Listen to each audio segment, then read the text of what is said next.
Respected attendees, I hope everyone is in pink of their health and absolutely doing fine.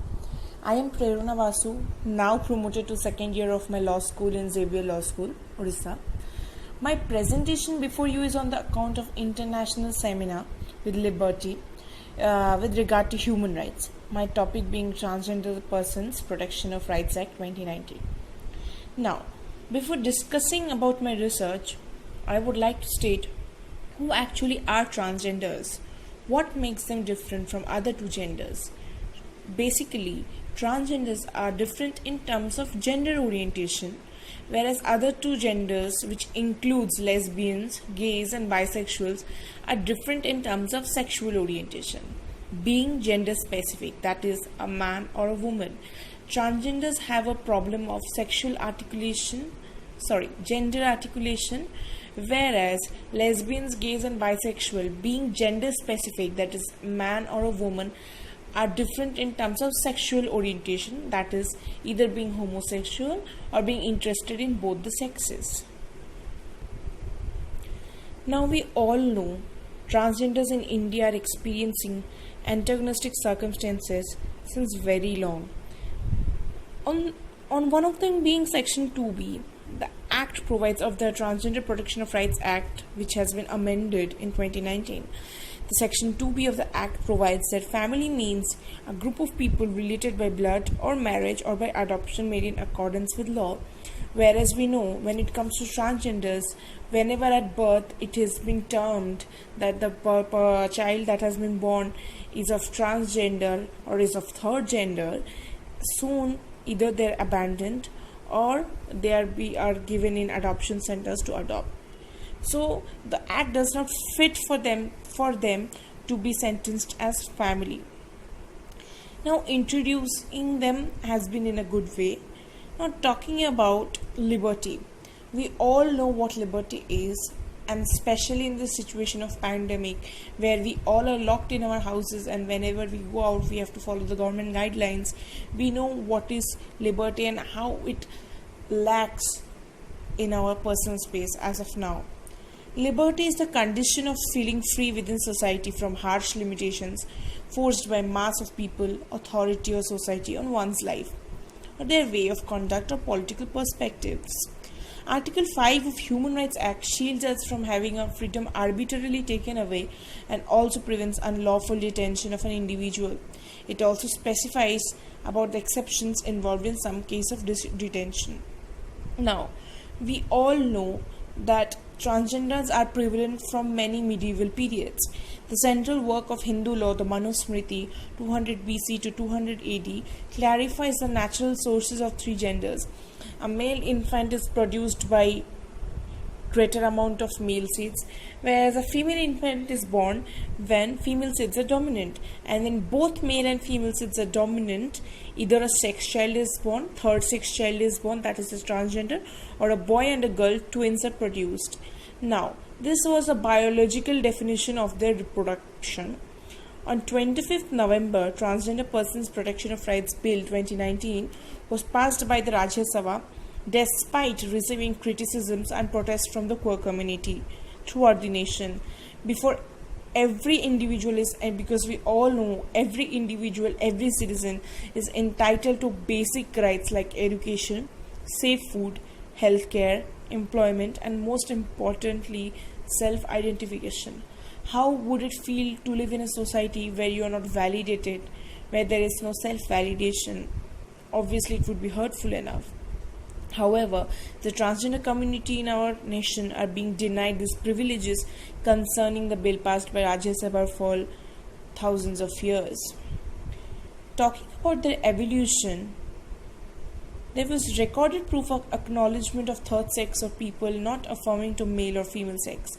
The expression Napumsaka had been utilized to indicate the non-appearance of procreative capacity introduced by meaning contrast from manly and female markers. This is a picture that we can see, an Ardhanarishwara designed in Khajuraho. The picture above depicts that it is one power with both male and female together. It is a unity of male and female Transgender individuals are the image of unity and balancing, and they are also considered to be a bridge that fills the gap between both the genders. In India, there is a long-standing custom of kinnars coming to weddings or after kids' birth to offer blessings because they are considered holy and mighty in the Hindu religion.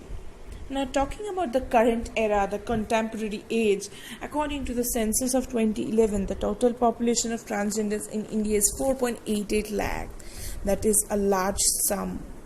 There are different sorts of transgender networks that exist in India, which vary from one another. There are subsections or sub-communities under one major community of transgenders, like Hijras, Jogappa, Shiv Shaktis, Aravanis, etc. Hijras, typically males but consider themselves females, prefer begging. Aravanis, who are women enveloped by male body. Jogappa, who consider themselves as servants of goddess Renuka Devi, and Shiv Shaktis, males yet have feminine gender expression.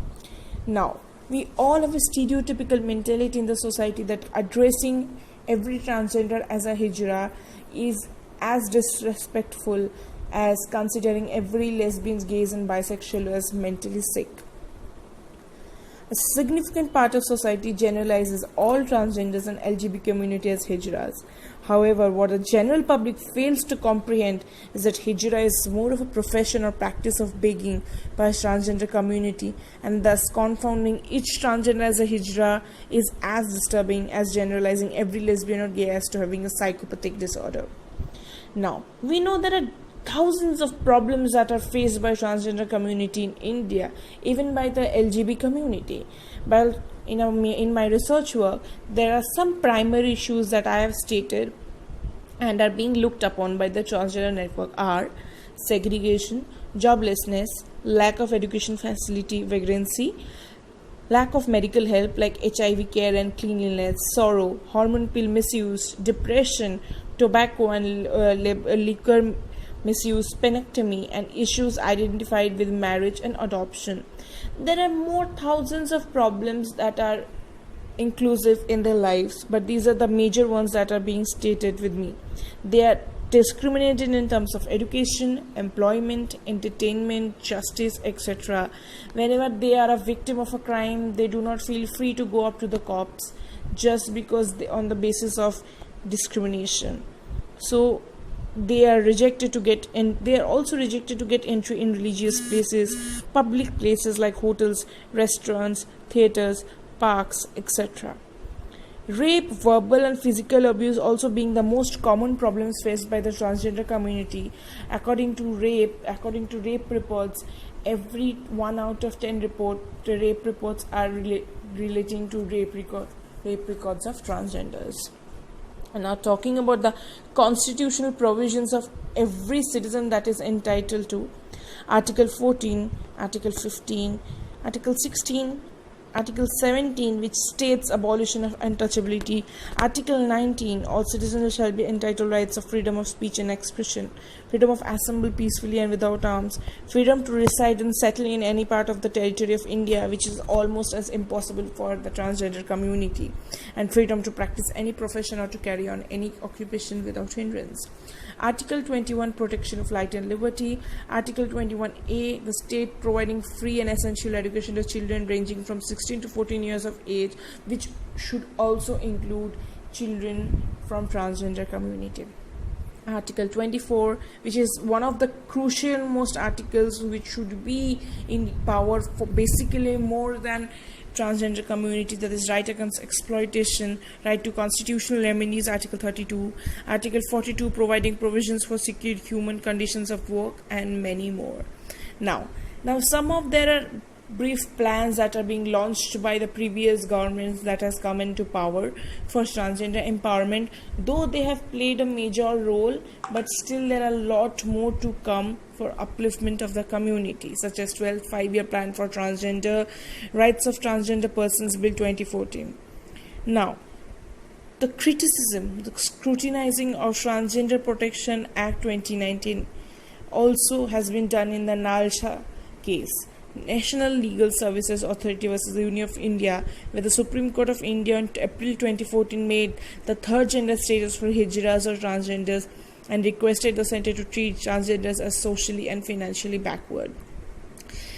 The first act that I have discussed in my paper is Section 2D of the Transgender Protection of Rights Act, which states inclusive education where transgenders students learn together without fear of any discrimination. But when the section is being violated by the citizens of India, and on the terms of the sexual gender orientation, a child is being discriminated in the field of education, there has been no punishment or no compensation that has been stated to the victim, which is again a loophole in this act. According to Section 2I of Transgender Protection of Rights Act, person with intersex variations means a person who at birth shows variation in his or her primary sexual characteristics, external genitalia, chromosomes or hormones from normative standard or male or female body.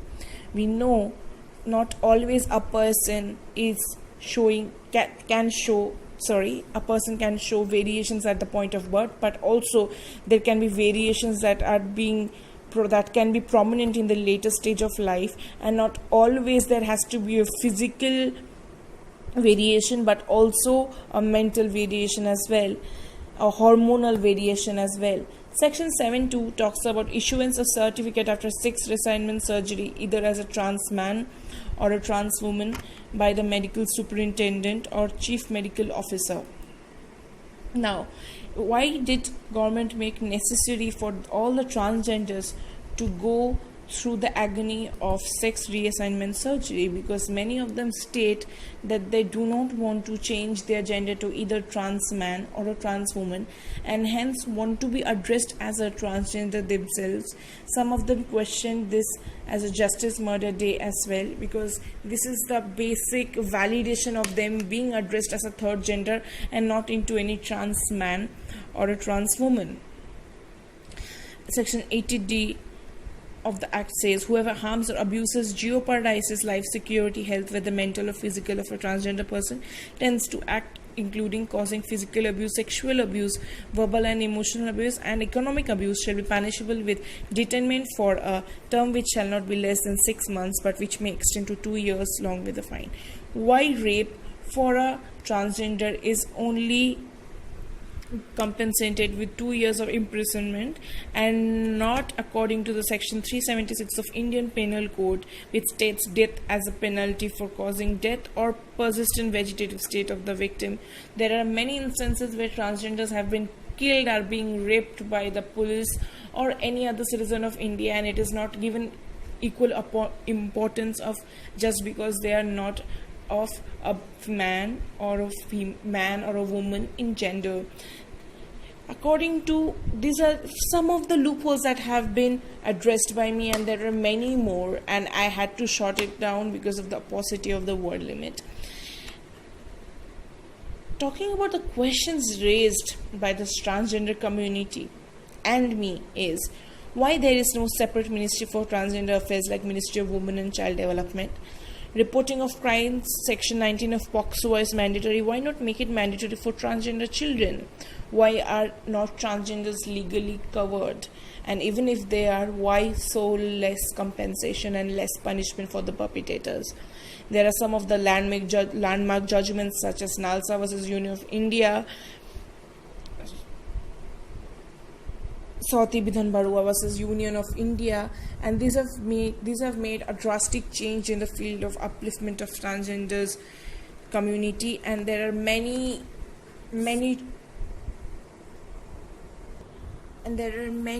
activists who have put their blood and sweat to make a revolution out of it.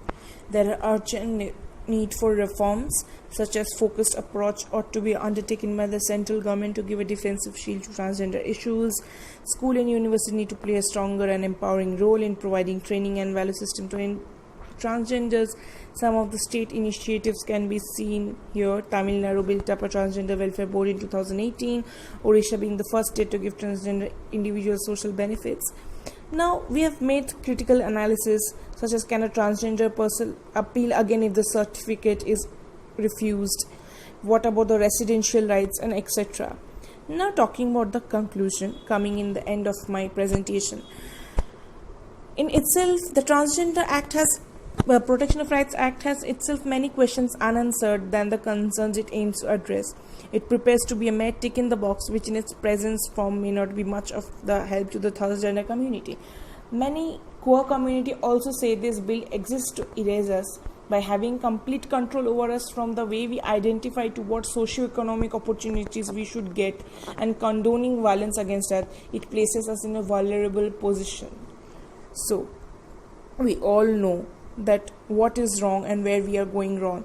Some laws like IPC, the Hindu law, are still not in force for the transgender communities, and this should be made mandatory by the government, and we soon want to see a revolution in the world of upliftment of transgender protection of rights. Thank you.